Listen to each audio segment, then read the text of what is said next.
दोस्तों, अगर आप भी मार्केट के मिलावटी मावे से बचाकर कोई वीडियो ऐसी ढूंढ रहे हैं जिसमें मावा भी बनाना बता दे, साथ ही बहुत ही आसानी से झटपट से बिना किसी सांचे के गुंजिया बनाना बता दे, तो ये वीडियो सिर्फ आपके लिए। आप इसे ज़रूर ट्राई कीजिएगा। तो इन गुंजियों को बनाने के लिए मैंने 1 कप भर के लिया है मिल्क पाउडर, और इसी से हम बनाएंगे सबसे पहले मावा, और उसके बाद बहुत ही टेस्टी से एकदम कुरकुरे से आसान तरीके वाले गुंजिया। अब इसमें डालना है हमें दूध। तो मैंने जितना मिल्क पाउडर लिया था उसका पाव लिया था दूध, 1/4 कप जितना, और 2 चम्मच हमें डालना है इसमें घी। अब हमें क्या करना है, इसे अच्छी तरह से पहले मिला देना है। उसके बाद धीमी आंच पे बड़ा सा गाढ़ा होने तक, कढ़ाई छोड़ने तक इसे पकाना है। तो देखिए, मैंने इसे पहले मिला दिया था और उसके बाद इसे धीमी आंच पे पकाना शुरू किया है। कुछ ही देर में, सिर्फ 5 मिनट के भीतर हमारा मिल्क पाउडर का मावा बन जाता है। दोस्तों, ये जो मावा है ये बहुत ही टेस्टी सा बनता है और एकदम हेल्दी बनता है। तो मार्केट का जो मावा होता है उसमें अक्सर मैदा मिली होती है, तो आप भी कोशिश करके घर पे ही बनाइए। एक मिल्क पाउडर का जो डिब्बा है वो 250 रुपये में आता है, और उससे आप कई तरह की मिठाई बना सकते हैं। मावा ठंडा होता है तब तक हम क्या करते हैं, यहाँ पे कढ़ाई में लेते हैं आधा कप सूजी, और उसमें 2 से 3 चम्मच देसी घी डाल के सूजी को बहुत ही अच्छा सा कच्चापन निकलने तक भून लेंगे। जैसे ही सूजी का कच्चापन निकल जाएगा ना, उसके बाद में इसमें डालना है डेसिकेटेड कोकोनट पाउडर, मतलब कि नारियल का बुरादा।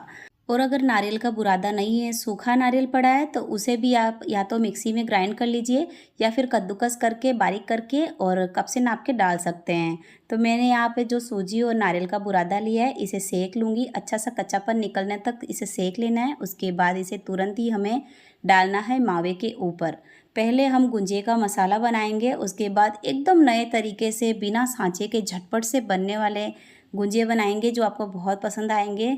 और इन गुंजियों में हमें चाशनी वगैरह बनाने की बिल्कुल ज़रूरत नहीं होती है।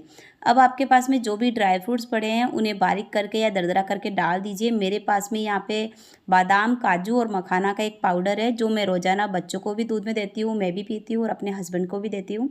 तो यही भी पाउडर मैंने डाल दिया है क्योंकि ये केवल ड्राई फ्रूट से बना है। अब इसमें मीठा डालने की बारी आती है। तो यहाँ पे घर की मिठाई में बस यही फ़ायदा होता है कि हम अपने हिसाब से कम और ज़्यादा मीठी बना सकते हैं मिठाई को। मैंने आधा कप शक्कर डाला है पिसा हुआ, साथ ही में 4 से 5 इलायची के पाउडर जितना पाउडर डाल दिया है, और अब इन सबको अच्छी तरह से मिला देंगे।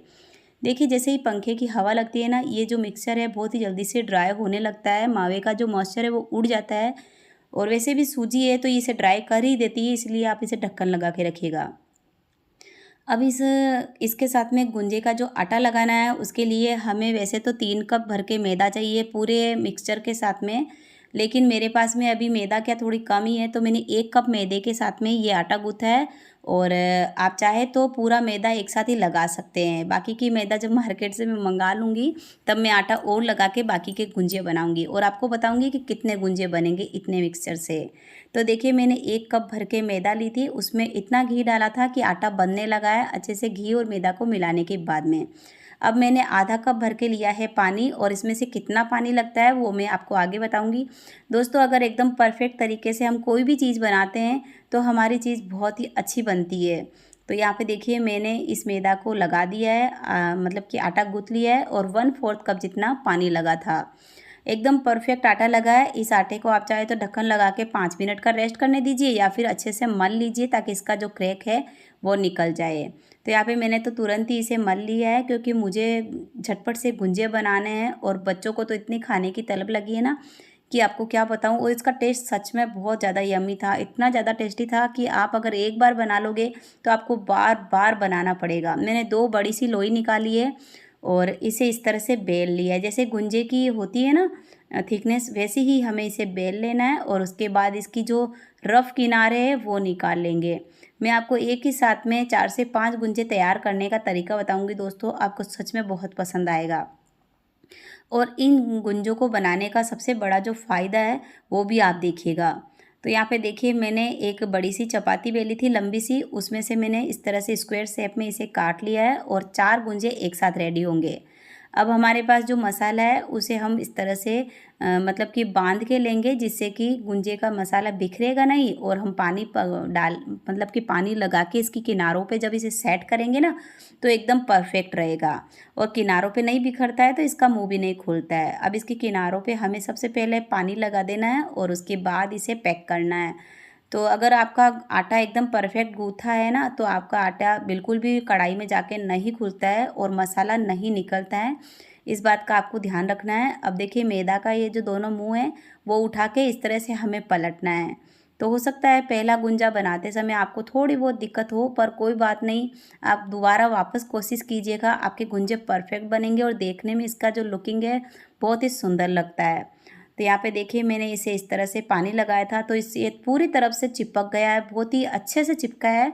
पर इसे सुंदर बनाने के लिए, थाली में सुंदर लगे गेस्ट को भी, तो उसके लिए हमें ज़्यादा कुछ नहीं करना है। जो हमारे पास कांटा होता है नूडल खाने का, उससे थोड़ी सी डिज़ाइन बनानी है और 2 टूथपिक लेके इस तरह से इसे चॉकलेट वाला शेप दे देना है। ये देखिए, है ना एकदम चॉकलेट गुंजा। देखने में कितना सुंदर है और बनाने में बहुत ही आसान है और खाने में बहुत ज़्यादा सहूलियत होती है। इससे क्या होता है कि मसाला भी बाहर नहीं निकलता है और खाने में एकदम सुविधा रहती है। जिससे कि लास्ट में ऐसा हो जाता है ना कि खाते खाते मुंह एकदम मीठा सा हो जाता है कि भाई कुछ मीठा फीका क्या खाए अब। तो इसकी जो लास्ट की इसकी किनार होती है ना फीकी सी, वो बहुत यम्मी लगती है। आप बनाकर ज़रूर देखना, आपको ये तरीका बहुत पसंद आएगा। यहाँ पे देखिए मैंने फॉक से फिर से डिज़ाइन बना दी है और बस टूथपिक से हमें इस तरह से इस पर हल्की सी डिज़ाइन बना दे देनी है। तो अगर आपको ऐसा लगे कि भाई इसका जो ये डिज़ाइन है ये खुल रहा है, तो आप टूथपिक पे थोड़ा सा पानी लगा के फिर इसे सेट कर दीजिएगा ताकि इसका डिज़ाइन चिपक जाए। ये देखिए इतने आटे से, मतलब कि 1 कप जो मेरे पास में मैदा था उससे 10 गुंजे बनकर रेडी हुए हैं। 10 से 11 बन जाते हैं एक ही साइज़ के। और अब देखिए इस साइज़ के बनाने के लिए हमें क्या फ़ायदा होता है कि हम कम तेल में इन्हें फ्राई कर सकते हैं और इतने कढ़ाई में ये पूरे 10 आराम से आ जाते हैं। बहुत ही जल्दी आसानी से फ्राई हो जाते हैं। तो यहाँ पे मैं इसे अब फ्राई करूँगी। बस एक बार डाल दूँगी कढ़ाई में और धीमी आंच पे तकरीबन 5 से 6 मिनट के लिए छोड़ दूँगी। उसके बाद इसे पलटूँगी। धीमी आंच पे ही हमें इन गुंजियों को फ्राई करना है, जिससे कि एकदम क्रिस्पी से बनेंगे और अंदर तक ये सिक जाते हैं। और मसाला थोड़ा कम ही भरिएगा क्योंकि सूजी जो है ना वो गरम तेल में जाके फूल सी जाती है, तो फिर आपके गुंजे खुल ना जाए, इस बात का आपको ध्यान रखना पड़ेगा। तो यहाँ पे देखिए मैंने गुंजों को अलट पलट करके बिल्कुल धीमी आंच पे ही फ्राई किया है, एक बार भी गैस को तेज़ नहीं किया है। बहुत ही बढ़िया से, टेस्टी से, क्रिस्पी से, एकदम नए अंदाज में हमारे गुंजे बनकर हो गए हैं तैयार। आप भी इस तरह से ज़रूर से बनाइएगा दोस्तों। और होली की मैंने 1 से 2 वीडियो और शेयर किए, जैसे कि शक्करपारे हैं और नमक पारे जो हैं मूंग दाल से और आटे से किस तरह से बनाते हैं 2 तरीके से मसालेदार, वो भी मैं कल आपसे शेयर करूंगी। क्योंकि होली को कुछ मीठा कुछ तीखा दोनों ही रखना होता है, तो आप ये जो दोनों रेसिपी है ज़रूर से ट्राई करना।